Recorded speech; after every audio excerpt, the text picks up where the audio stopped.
Sí, Nicolás Buenaventura Alder llegó a mi vida cuando iba a cumplir 6 años. Entonces, pues viví toda la vida a su lado. Un padre maravilloso, para mí un privilegio increíble que hubiera sido ese ser tan especial, ese ser universal, ese ser tan tierno y tan sabio, ¿no? Tener uno la sabiduría viviendo con uno es un privilegio enorme, enorme en la vida. Muy hermoso, un ser muy hermoso. Tuvimos una amistad entrañable toda la vida. Yo no sé qué hubiera sido de mi vida si él no aparece, de verdad. Es increíble todo lo que me aportó, todos los caminos que me abrió, todo lo que me posibilitó, porque él hacía eso conmigo, pero también con el país, ¿no? Su foco en la igualdad, ¿sí? En romper las brechas de desigualdad, lo activó como su ser en todos los frentes, ¿cierto? En el frente político, en el frente pedagógico. Es un ser espectacular y yo tuve el privilegio de estar a su lado todavía, porque para mí él sigue vivo.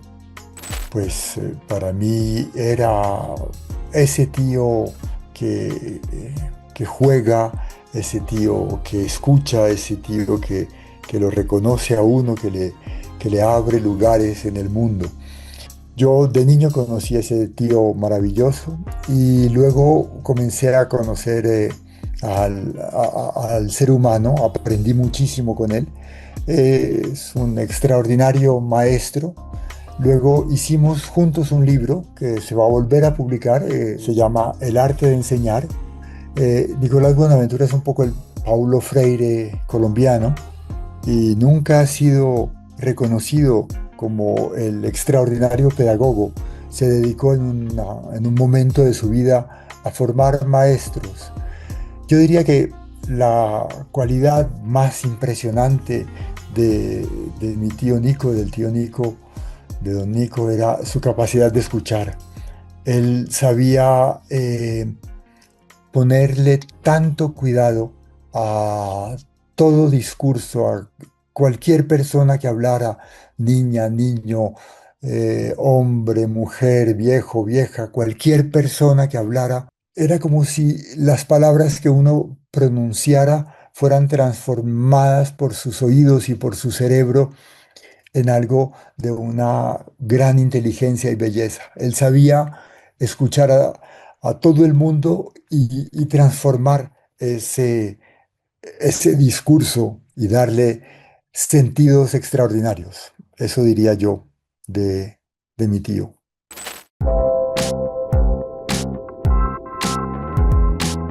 Él, uno de sus principios fundamentales como maestro fue la lectura crítica, pero la lectura crítica no de los libros solamente, sino de la naturaleza, de la sociedad, de la casa, de todo. Había una lectura crítica en todo su ser, ¿cierto? Porque él tenía una convicción profunda y es que a la humanidad solamente se la podía alimentar y cambiar si había conocimiento apropiado en las personas, ¿sí? No un conocimiento impuesto, no un conocimiento golpeado con una correa o con un palo, porque la letra con sangre entra, sino que era un ser universal completo hacia el conocimiento, porque una flor te daba conocimiento, una fruta te daba conocimiento.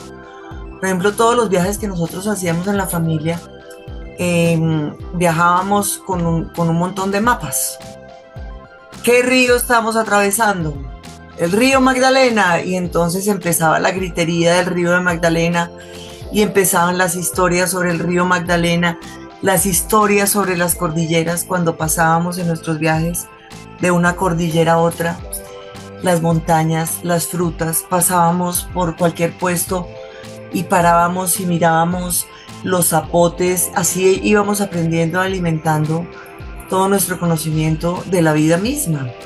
que es un poco lo que uno siente en la humanidad actual, y es que todo está fragmentado, ¿cierto? Tú sabes de cucarachas, tú sabes de caballos, tú sabes de estrellas, tú sabes de planetas, cuando el conocimiento de la humanidad es un acumulado de millones de años que debía tener un acceso universal y que todos, desde la escuela, desde la casa, pudieran disfrutar eso, aprender a bailar, aprender a tocar un instrumento, a conocer las constelaciones, que era otra cosa que hacíamos, ¿cierto? Conocer los animales, conocer el mundo, conocer la geografía. Y en ese sentido los colegios, las escuelas, las entidades educativas tienen un rol fundamental, que es la conexión directa entre el hábitat, entre el mundo que se habita, ¿cierto? Y el conocimiento de ese mundo, la importancia de los insectos, por ejemplo. Y así pues todo lo que es nuestro planeta. Mi tío Nico era alguien que decía que una de las condiciones de la verdadera pedagogía es resistir a la tentación de enseñar. Y eso significa generar procesos de aprendizaje, por supuesto, y también, por supuesto, el desarrollo de un pensamiento y un pensamiento crítico.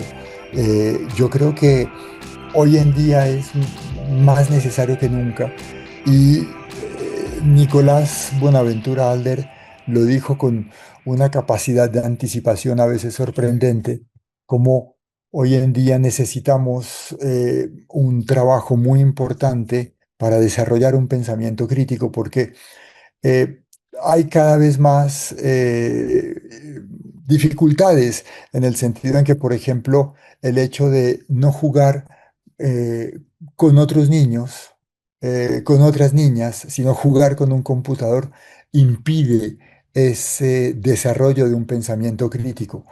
Desde ahí, desde el juego mismo, desde cómo jugamos en la infancia con otras niñas, con otros niños, comenzamos a construir relaciones que nos permiten ubicarnos. Y él decía que si aprendiéramos todo como un juego, seríamos lectores inagotables, pensadores extraordinarios, seríamos imaginadoras y constructoras, en fin, estaríamos todo el tiempo en un trabajo de mejorar el mundo y la vida de quienes aquí estamos.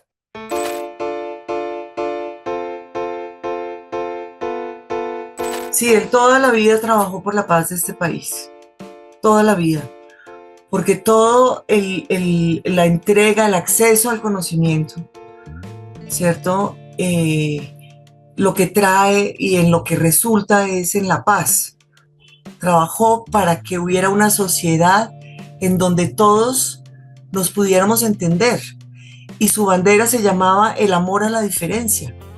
No era solamente escuchar al otro, sino amar al otro, amar la diferencia. Él quería llegar hasta allá, hasta que tú lograras como ser humano comunicarte y lograr el amor a la diferencia. Recuerdo, creo que fue en el año 2000 o algo así. Aquí tengo la cachucha a mi lado. Cuando se cumplían el siglo de la guerra de los 1000 días, él creó, cuando trabajaba como asesor de los ministros de educación, porque fue asesor de 7 ministros de educación, ¿cierto?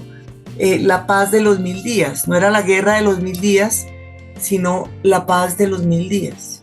¿Sí? Desde cualquier lugar donde estemos en la vida, ¿cierto? Tenemos que seguir trabajando por la paz hasta que la logremos.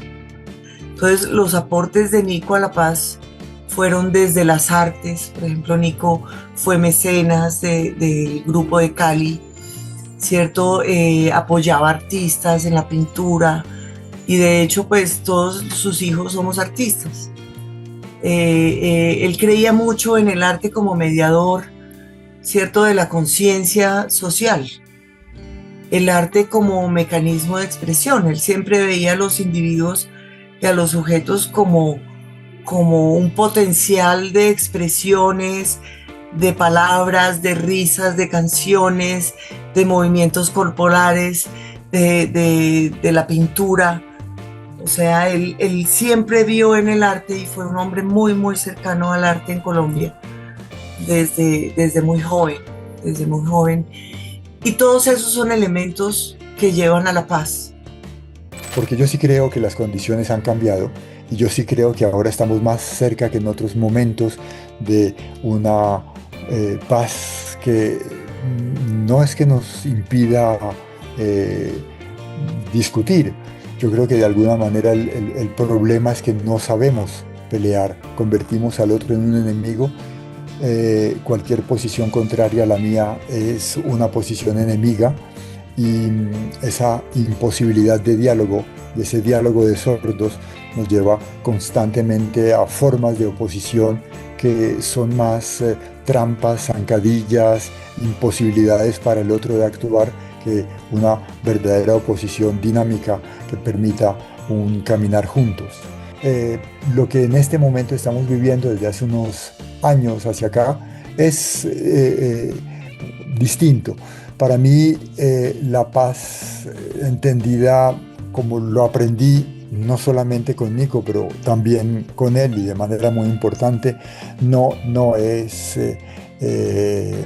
simplemente, es de alguna manera aprender a discutir, es de alguna manera aprender a escuchar. Y yo creo que la paz pasa por ahí, por escuchar al otro, no tratar de darle un lugar a cada discurso, que son los lugares que yo pienso que deben tener, sino escuchar en qué esos discursos cambian mi manera de pensar.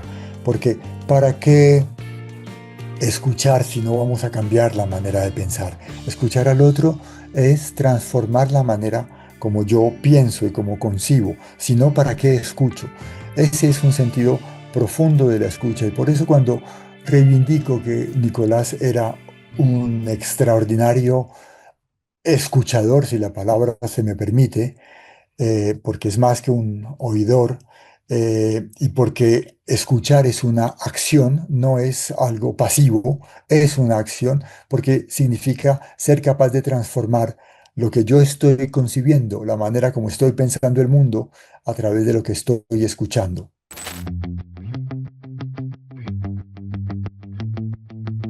Sí, eso es un honor grandísimo, además porque él adoraba el Merani. O sea, él de verdad toda la vida estuvo ahí muy cerca y fue un honor y una gran alegría que será para siempre que la biblioteca del colegio se llame Nicolás Buenaventura. Y se me ocurre que se podrían diseñar unas estrategias de contacto con la vida, ¿cierto?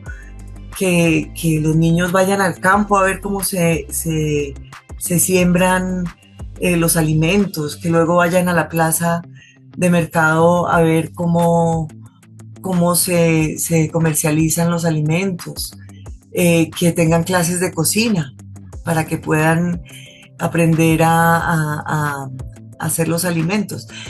Cosas de ese tipo, hacer jornadas de noche, aprender las historias de las constelaciones, visitar los ríos, conocer muy profundamente en nuestro país, porque solamente así el legado de Nico va a estar vivo, ¿cierto?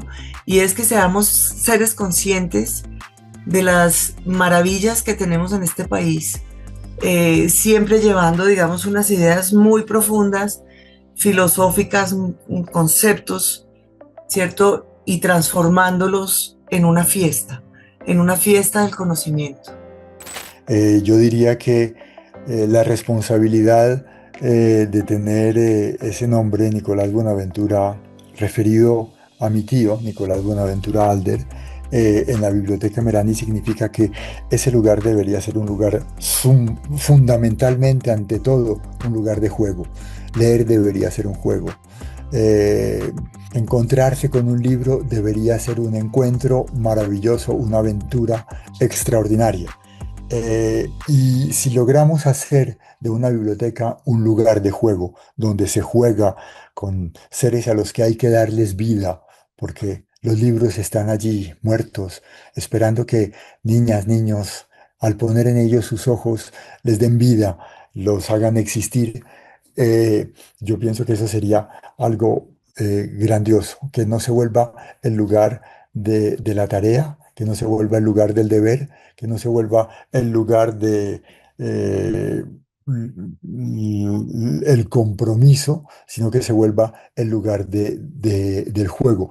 Entonces yo creo que abrir espacios de juego en la lectura, en la misma realización de las tareas, en toda forma de aprendizaje, me parece muy importante.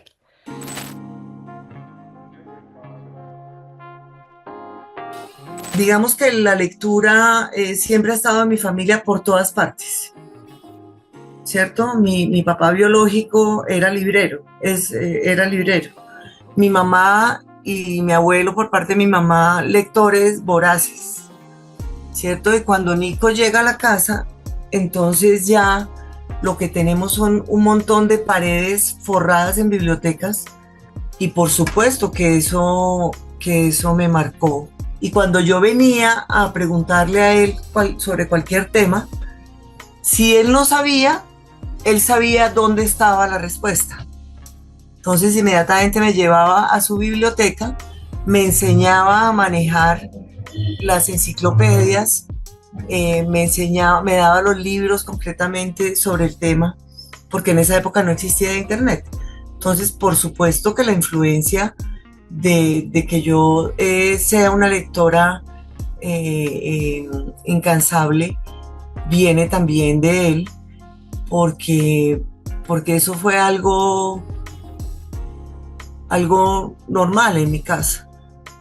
Yo estoy de acuerdo, ¿cierto? Una familia lectora, ver a tus papás leyendo desde el periódico, que llegaban los dos periódicos por la mañana y luego por la tarde y luego por la noche leyendo libros, eso te marca, eso te da una guía y más cuando esos libros ya eran vehículos de conocimiento ante las preguntas y las tareas que yo tenía.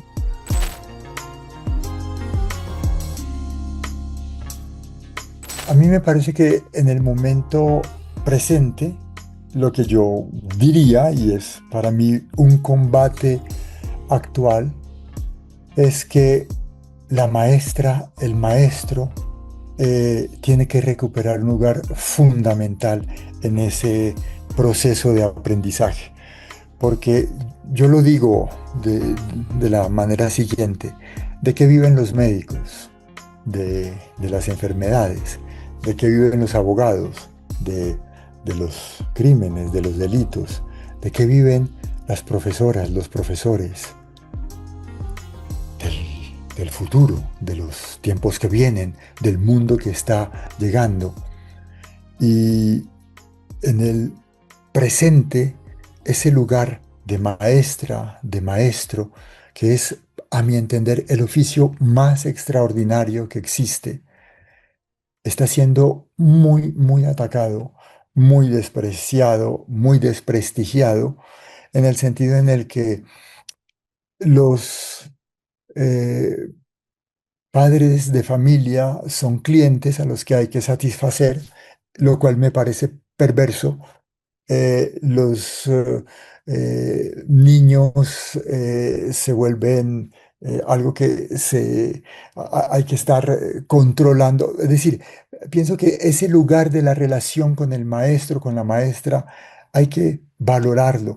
Yo creo que es muy importante y ese era el combate de mi tío y ese combate a mí me parece valiosísimo, era formar a las maestras, a los maestros. Entonces yo pienso que la construcción de esa enseñanza y de esa persona que acompaña ese proceso desde el lugar de la maestra y el maestro, me parece fundamental, muy importante, que hay que eh, pensarla mucho y darle mucho sentido y valorarla y tratar de reunir las mejores condiciones para las maestras y los maestros, porque sí, para mí es el oficio más extraordinario que existe.